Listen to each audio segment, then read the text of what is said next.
Para profundizar en este tema nos encontramos con el abogado defensor de los ejecutivos de la empresa, Alejandro Espinosa. Abogado, gracias por estar aquí en CNN Chile. No, gracias a ustedes por la invitación. ¿Por qué pedían ustedes la nulidad de este juicio? Fundamentalmente lo que se ha planteado es que el fallo de primera instancia que nosotros pretendíamos anular condenaba presumiendo la responsabilidad penal y sin considerar conductas determinadas que los ejecutivos, en este caso condenados, hubieran ejecutado.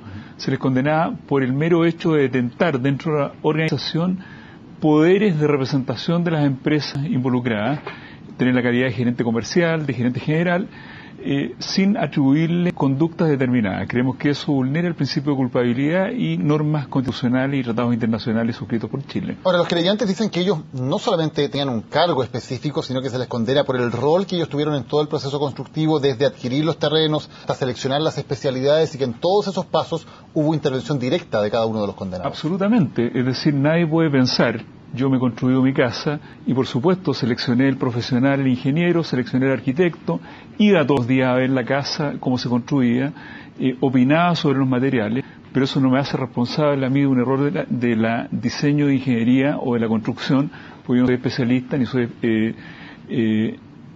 por ello he contratado a alguien que se encarga de aquello.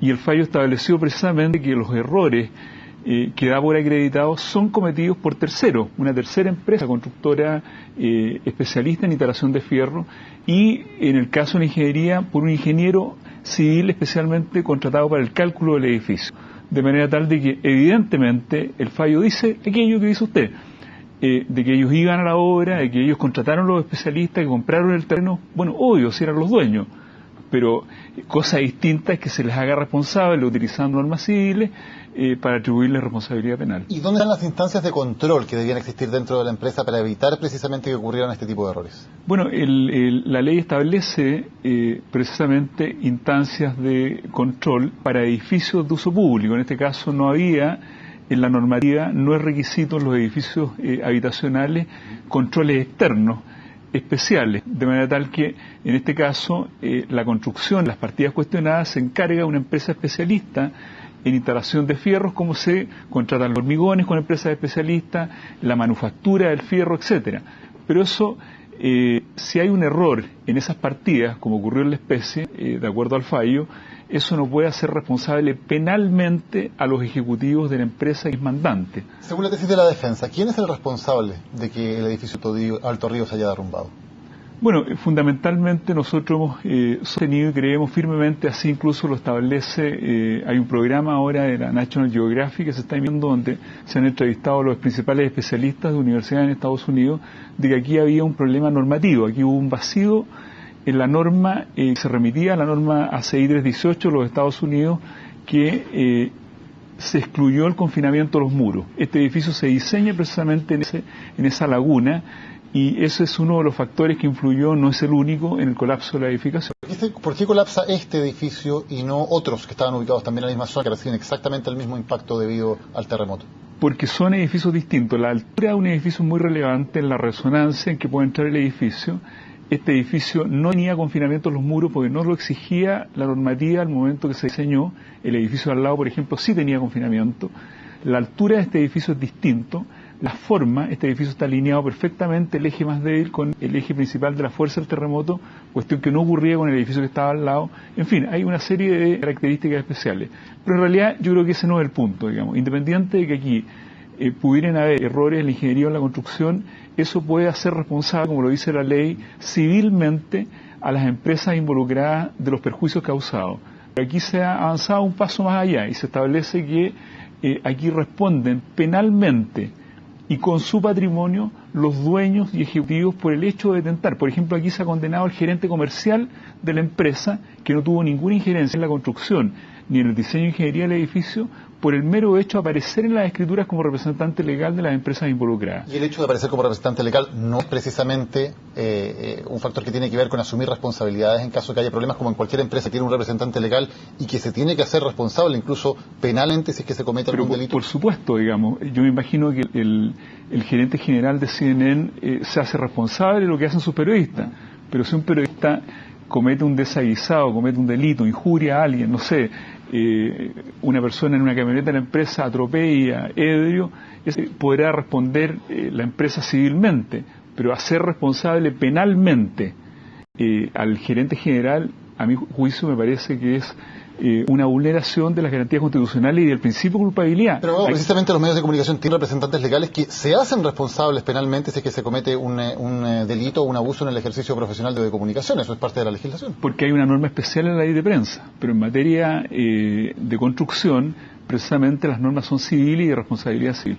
Ahora, es cierto que, y es una de las tesis que plantearon los creyentes, era una misma empresa inmobiliaria que era parte de los dueños de la misma empresa constructora y que no había ninguna fiscalización externa, digamos, a esa misma empresa que en la práctica hacía de inmobiliaria y de constructora. Efectivamente son las mismas empresas, son los mismos dueños, los mismos socios, pero eso es absolutamente normal en Chile y en todas partes del mundo.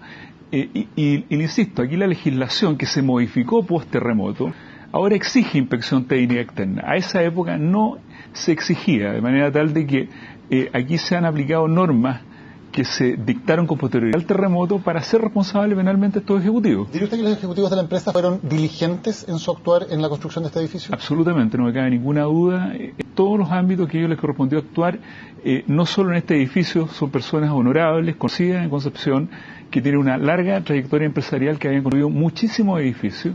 En la selección de los profesionales se seleccionó a gente del más alto nivel.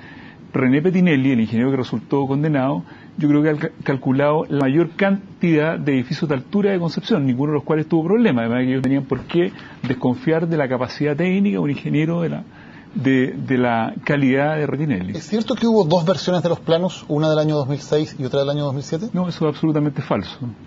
Es falso, y que esa última versión nunca fue revisada por un verificador de cálculo independiente. No, eso no resultó acreditado en el juicio, fue parte, digamos, de eso no quedó acreditado en el juicio. Pero usted dice que no es cierto que hubo dos versiones de los planos. No es cierto que hubo dos versiones de los planos. Ahora bien, ya con esta condena que es definitiva, ya la Corte Suprema se ha pronunciado, ¿se van a pagar las indemnizaciones que se han decretado como firmes por la Corte Suprema? Bueno, los fallos son para cumplirlo. Aquí la ley establece en el artículo 18 la primera responsabilidad de las empresas involucradas.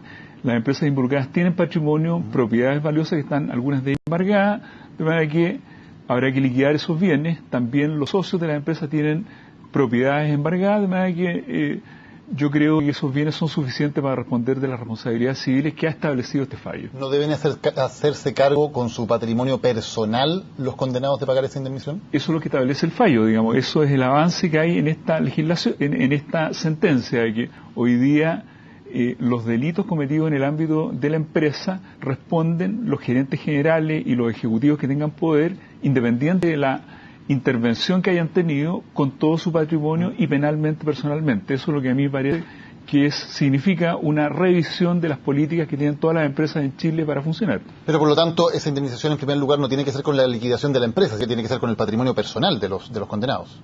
Lo que pasa es que es indiferente porque el daño moral es uno. Si ese daño moral es pagado con el patrimonio de la empresa o de los socios, al final no puede haber doble indemnización. La persona sufrió una vez el daño moral y eso es lo que establece la sentencia, de manera tal de que si se liquidan bienes de la empresa, con eso se satisfacen las responsabilidades civiles, con eso es suficiente. ¿Es cierto que hubo un traspaso de capital desde la sociedad hacia otras sociedades precisamente para prever el pago de posibles indemnizaciones? No, es así que hay bienes embargados y segundo, si eso hubiera sido así, eso es constitutivo de delito y estos ejecutivos jamás han sido formalizados por ningún traspaso de bienes. Tal es así que nosotros nos querellamos por injurias contra un abogado que planteó aquello. Pero no es verdad que se creó una nueva sociedad llamada Liucura Limitada y que a ella se traspasaron 360 millones de pesos desde Socovil. No, eso es falso. ¿No se creó la sociedad o no se traspasaron los bienes? No se traspasaron ni los bienes y esa sociedad no tenía el objeto que usted señala. ¿Qué objeto tenía la creación de esa sociedad por parte de los dueños? Esa sociedad no se traspasaron bienes, ¿verdad? Que ellos tienen derecho, así como han creado otros negocios, de crear todas las empresas que se les ocurra. Eso no es constitutivo de delito ni en Chile ni en ninguna parte del mundo. Ok, pero le pregunto, ¿cuál era el objeto, digamos, de justamente en medio de este juicio, con todas las circunstancias que conocíamos, de crear una nueva sociedad paralela a la que ya existía? O sea, eso es una actividad legítima de negocio. Ellos no están impedidos civilmente de realizar comercialmente ninguna actividad y la siguen realizando. porque no hay ninguna sentencia que así lo establezca. Y pueden realizar negocios en el área inmobiliaria en la medida, como dice usted, que no traspasen bienes ni eludan las responsabilidades. Le pregunto, no por decir que sea ilegal, le pregunto cuál era el objetivo, qué pretendían. ¿Era para generar nuevos negocios, era para generar nuevas construcciones? ¿Qué era lo que pretendían al crear esa sociedad? Esa era una sociedad comercial inmobiliaria. Al final la sociedad tampoco se constituyó, pero nunca se aportaron bienes determinados a esa compañía. ¿Han sido condenados a presidio remitido? ¿Van a seguir trabajando en el rubro de construcción y en el rubro inmobiliario? No tengo idea, no es un tema que lo haya conversado con ellos. ¿Podrían legalmente? Podrían legalmente. ¿No sabe si tienen esa voluntad? No lo sé, digamos, no lo sé. Abogado, gracias por haber estado hoy con nosotros en CNN Chile. Vamos a una pausa, ya volvemos con más. Esto es CNN Chile.